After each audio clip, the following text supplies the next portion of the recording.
Hello दोस्तों, आपके अपने YouTube चैनल एग्जाम फास्ट में स्वागत है। मैं संदीप सर। आज हम लोग बात करते हैं अलग अलग छोटे छोटे राजवंश जो कि दिल्ली सल्तनत से अलग होकर वो खुद स्वतंत्र होने आ गए।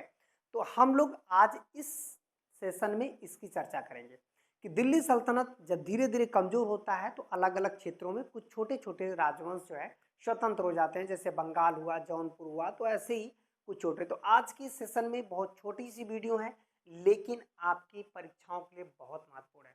इस चैनल पे पहली बार आए हैं तो चैनल को सब्सक्राइब कर लीजिएगा। फेसबुक के माध्यम से देख रहे हैं तो चैनल पेज को फॉलो कर लीजिएगा।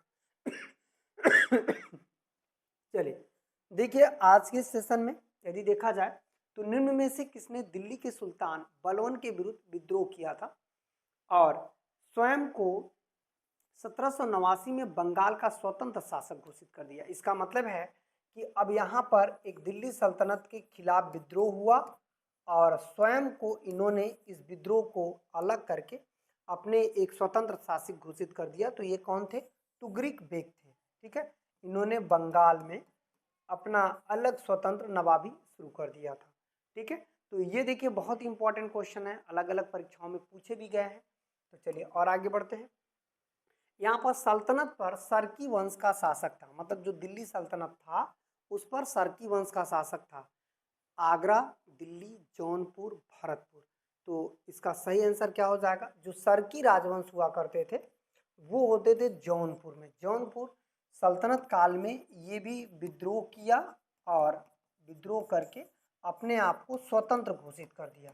इसका मतलब है कि कौन सा क्षेत्र था जिसने विद्रोह करके अपने आप को स्वतंत्र घोषित कर दिया? तो ये आपका यही हो जाएगा।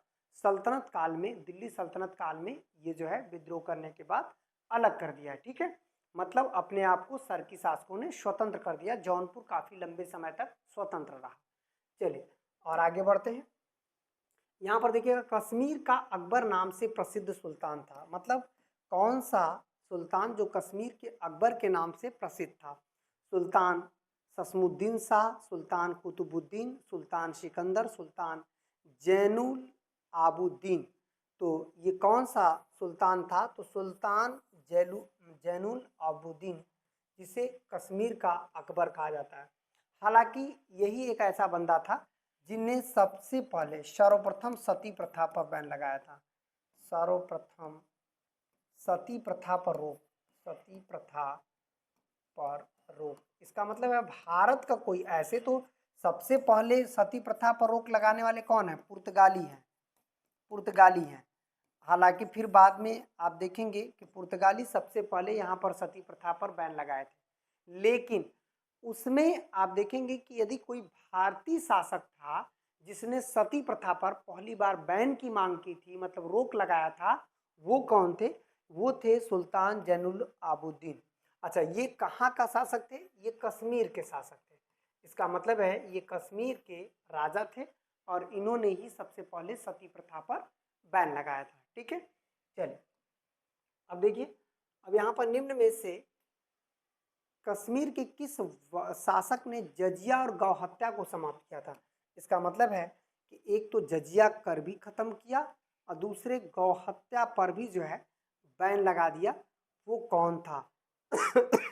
कश्मीर का कौन सा शासक था जिसने जो है जजिया और गौ हत्या पर सिकंदर शाह, शमसुद्दीन शाह, हैदर शाह या जैनु अलाउद्दीन आबुद्दीन, यही था जिन्होंने सती प्रथा भी रोक लगाया, इसके अलावा जजिया कर, गौ हत्या पर भी रोक लगा दिया।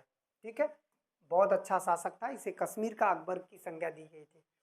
जौनपुर राज्य का अंतिम शासक कौन था? मतलब जो सरकी शासक बना था जौनपुर में, एक स्वतंत्र राज्य था, उसका अंतिम शासक कौन था? तो ये हो जाएगा आपका मोहम्मद शाह, हुसैन शाह, मुबारक शाह, इब्राहिम। तो ये हो जाएगा हुसैन शाह जौनपुर का अंतिम शासक था। जौनपुर का अंतिम शासक कौन था? तो ये हो जाएगा हुसैन शाह। हुसैन शाह जौनपुर का अंतिम शासक था। ठीक है, चलिए और आगे बढ़ते हैं। यहाँ पर देखिएगा, अकबर के समकालीन महाराणा प्रताप निम्न में से किस साम्राज्य के शासक थे? इसका मतलब है कि जो महाराणा प्रताप थे वो दरअसल, महाराणा प्रताप ये राजस्थान में राजा थे। राजस्थान, वहीं के शासक थे। और ये जोधपुर, मेवाड़ या मेड़ता या मारवाड़, इसका मतलब है कि जो महाराणा प्रताप थे वो मुख्य रूप से कहाँ के राजा थे? मेवाड़ के थे। ठीक है, जो अकबर के साथ कई बार जो है छंद युद्ध लड़ा था। इसके मतलब अकबर धीरे धीरे उस युद्ध से एकदम परेशान हो गया था। ठीक है, तो इस तरह से। और फिर एक युद्ध होता है, काफी बड़ा युद्ध होता है, जिसे बोलते हैं हल्दी घाटी का युद्ध। हल्दी घाटी का युद्ध, छंद युद्ध के बाद एक बहुत मजबूत युद्ध होता है हल्दी घाटी का युद्ध, जो कि महाराणा प्रताप और अकबर के बीच होता है। अब आते हैं महाराणा प्रताप ने किस वर्ष में मेवाड़ राज्य की राजगद्दी संभाली थी। मतलब महाराणा प्रताप किस वर्ष में मेवाड़ की राजगद्दी को संभाला था? तो 1572, 1571, 1573 या 1570। तो ये क्या हो जाएगा? 1572। 1572 में इन्होंने जो है राजस्थान के मेवाड़, मतलब राजस्थान के मेवाड़ की गद्दी को संभाला था। ठीक है, अब आते हैं निम्न में से कौन सा मारवाड़ के राजपूत साम्राज्य से संबंधित नहीं है? मतलब राजपूत साम्राज्य से संबंधित नहीं थे। राव जोधा, राव चंदा, राणा कुंभा या मालदेव।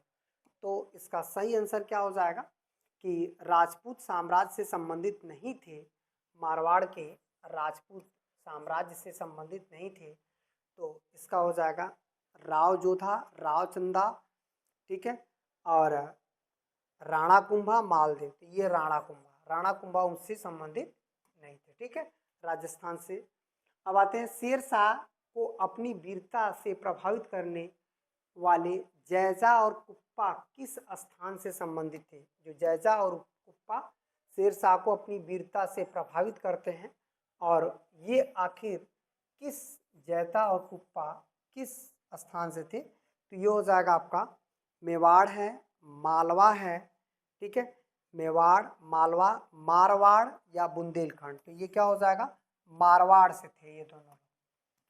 अब देखिएगा, निम्न में से किस राजवंश ने 7वीं शताब्दी में, मतलब कि एक राजवंश है 7वीं शताब्दी से 16वीं शताब्दी तक चित्तौड़गढ़ किले पर शासन किया था। इसका मतलब है कि चित्तौड़गढ़ किला जो है वहाँ पे काफी लंबे समय तक शासन किया, जो कि 7वीं शताब्दी से 16वीं शताब्दी तक।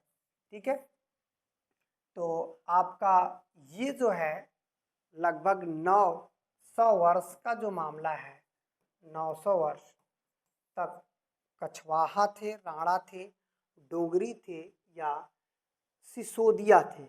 इसका मतलब है कि यहाँ पर कौन से राजवंश थे इतना लंबे समय तक शासन किए थे? तो ये हो जाएगा सिसोदिया राजवंश थे, जो कि काफ़ी लंबे समय, मतलब 900 वर्षों तक, 7वीं शताब्दी से लेकर 16वीं शताब्दी तक जो है इन्होंने शासन किया था चित्तौड़गढ़ पर।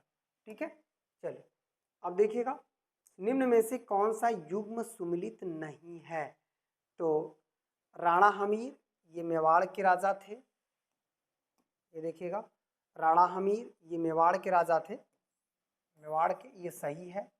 ठीक है, यहाँ पर सुमिलित नहीं शब्द का इस्तेमाल किया है। राणा चुंडा ये मारवाड़ के थे, इसका मतलब ये भी सही है। मलिक राजा फारूकी ये खानदेश के हैं, ये भी सही है। और मलिक सरवर ख्वाजा जहां ये मालवा के नहीं थे, तो यही आपका गलत हो जाएगा और यही आपका आंसर बन जाएगा। ठीक है, ये मालवा के नहीं थे। तो इस तरह से आज का सेशन इतना ही। फिर मिलेंगे नेक्स्ट वीडियो के साथ और भी बेहतर कंटेंट, जो कि आपको, ये सभी कंटेंट आपके एग्जाम के लिए बहुत इंपॉर्टेंट है। ठीक है, धन्यवाद।